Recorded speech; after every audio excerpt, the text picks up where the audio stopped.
Assalamualaikum warahmatullahi wabarakatuh. Selamat malam dan salam sejahtera untuk semuanya. Bismillahirrahmanirrahim.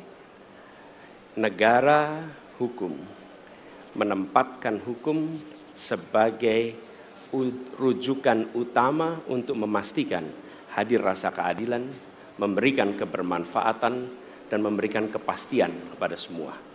Ini harus dipegang teguh oleh pemegang kekuasaan, baik yang di puncak dan seluruh jajaran. Tapi apa yang terjadi? Banyak aturan ditekuk sesuai dengan kepentingan yang sedang memegang kekuasaan. Apakah ini akan diteruskan? Tidak. Ini harus diubah. Ini harus dikembalikan. Kemudian kita menyaksikan betapa pada hari-hari ini tatanan ketika kita menyelenggarakan pemerintahan sering tidak sesuai dengan prinsip-prinsip hukum yang kita pegang. Karena itulah kami melihat perubahan ini harus kita kembalikan. Negara ini adalah negara hukum, bukan negara kekuasaan. Dalam negara hukum, kekuasaan diatur oleh hukum. Dalam negara kekuasaan, hukum diatur oleh penguasa. Dan kita tidak menginginkan itu terjadi. Pada saat ini, kalau kita lihat hukum itu harusnya tegak begini. Inilah hukum. Dalam kenyataannya, dia bengkok. Dia tajam ke bawah, dia tumpul ke atas.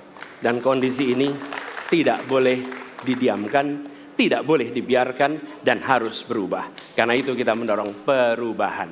Mengembalikan hukum menjadi tegak kepada semuanya. Dan bila kita saksikan hari ini, ada satu orang milenial bisa menjadi calon wakil presiden. Tetapi ada ribuan milenial, generasi Z, yang peduli pada anak-anak bangsa, yang peduli pada mereka yang termarginalkan.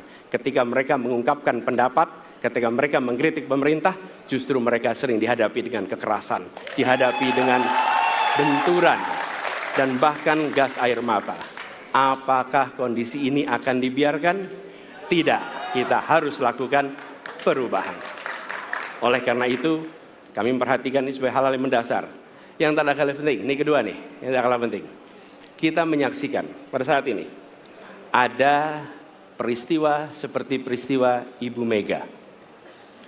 Ibu Mega Suryani Dewi, seorang ibu rumah tangga yang mengalami kekerasan rumah tangga, lapor pada negara, tidak diperhatikan, dan dia meninggal korban kekerasan. Apakah akan dibiarkan? Tidak, ini harus diubah. Dan tidak kalah penting, hadir bersama saya di sini ayahnya Harun Ar-Rasyid.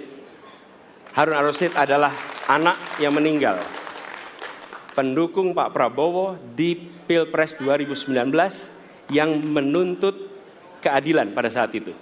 Protes hasil pemilu. Apa yang terjadi? Dia tewas sampai dengan hari ini tidak ada kejelasan. Apakah ini akan dibiarkan? Tidak, ini harus diubah.